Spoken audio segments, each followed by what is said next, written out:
Hello, my friends. It is your favorite duo back at it again for another interesting video. It is quite bold to say another interesting video, kind of setting the bar a little high there, but anyways, we are going to be diving into what it's really like to have an ego death. Which, before you start throwing shade at me in the comments, just hear me out right now. This video is mainly debunking a lot of weird myths that I see about people when they're talking about ego death or enlightenment or just spiritual concepts in general. So of course, if you're along for that ride, make sure you give this video a thumbs up and of course subscribe to my channel for more content like so. Diving in though. First off, in my opinion, what is an ego death? Actually, no, first let's talk about what other people consider an ego death. Because when I first got into spirituality, when I heard of ego death and how some people try to portray it, is that you get to this place where you just have no ego, and in their minds ego is bad or being selfish to some degree, or just having some sort of you versus me mentality, which that's where I draw the line, because we are human beings, we are experiencing the human condition, and as I'd love to be an advocate for, we cannot bypass that by any means of spirituality called spiritual bypassing specifically. AKA, you just don't skip out on feeling certain emotions, like stress or anger or things like that, they're gonna come to surface eventually. You're a person,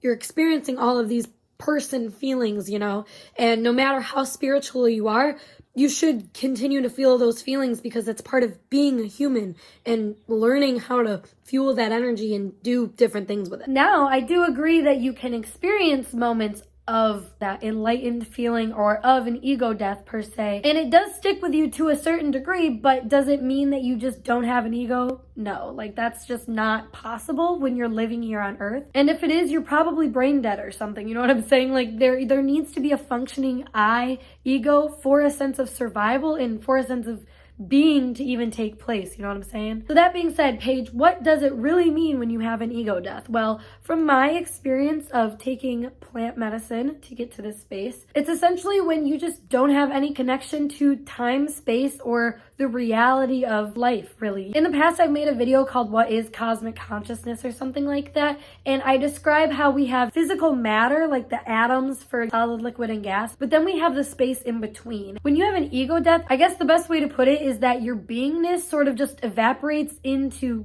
nothingness. So you're just space, and there's just no concept of you at all, which is very much something you can do in meditation or, other things of that sort. And the best way I can tell that this is an ego death is because you go from a state of amnesia almost, where you don't understand time, you have to come into that context again. And it's very confusing, I think, to explain to the rational brain, because it's truly just being disconnected from this reality, and then that you had an ego death because you have to reconnect to it to some degree. And from my experience, before ego death and after ego death, I could feel my anxieties differently. I was perceiving the world differently, almost through a new lens. And I guess that's also an ego death symptom, you're feeling things completely differently. A perfect example I have of this is I was in a car and I was just so consciously aware of the fact that I was in this metal thing that had combusting liquids and gases in it that was pushing me around a bunch of other people doing the same thing without everybody just getting in an accident. It was so confusing to me, and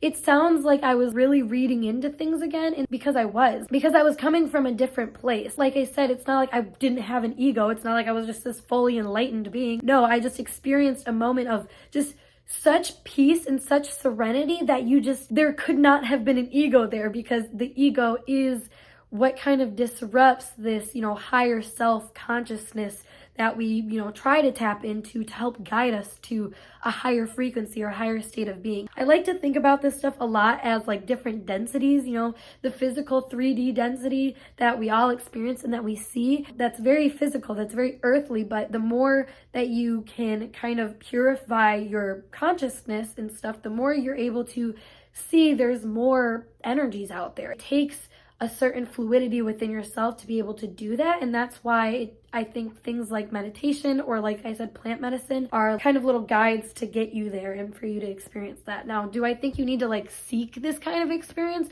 Not necessarily, because it's it's a lot. You know, I personally wasn't trying to go through this experience, but I just randomly got called to lay down and meditate while I was having my plant medicine experience, and boy, oh boy, did it freaking do its thing on me. But that's the thing, is I don't remember anything. I just remember waking up and then having to just understand what a ceiling was, and then that I was in a body, and that I had a name, and that there was a day, you know, like I grabbed my phone, and the whole concept of life was just a different lens. All I can explain is that there's just a certain amount of awareness that you are able to have, and there's a kind of anxiety, I think, that you pick up with that awareness too, that makes it so you don't really want to talk about it. You can't really talk about it because it's like kind of crazy in a lot of people's eyes. And I think a lot of people that experience spiritual awakening symptoms at all kind of understand this to a degree. But I feel like an ego death is a very extreme way to get launched into a spiritual awakening. So in short, don't buy the whole bullshit on people that are like, I don't experience certain things because I'm this spiritual being. Like, no.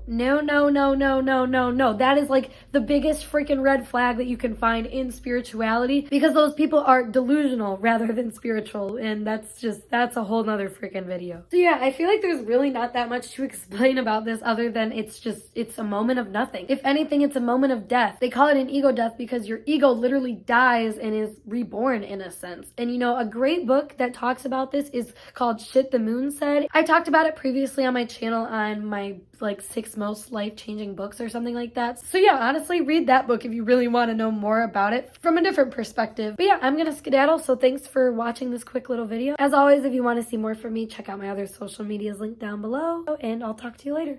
Bye.